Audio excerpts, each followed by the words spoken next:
ৰাম ৰাম ৰাম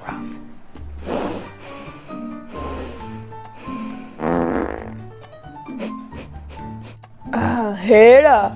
চাহ একাপ হ'লে ভাল আছিলে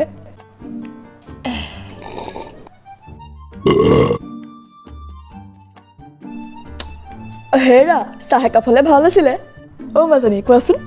FUTURE ফুটুৰ নে ফাটা আৰে দেউতা, নোৱাৰা ফিউচাৰ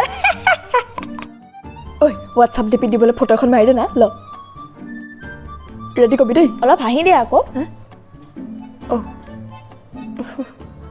অ' লাইট চাইট জ্বলাই মানুহ নাই কিমান বিল উঠে জাননে কিমান বিল উঠে জাননে বিল কিমান উঠে জাননে তহঁতি বিল কিমান উঠে জাননে তহঁতি আৰে দেউতা মই বাথৰুমত আছো লাইটটো কিয় অফ কৰি দিলা কোননো জানো ভিতৰত মানুহ থাকোঁতে বাথৰুমৰ লাইটটো অফ কৰি থৈ যায় একো নাই তো হাক হেৰা চাহ একাপ হ'লে ভাল আছিলে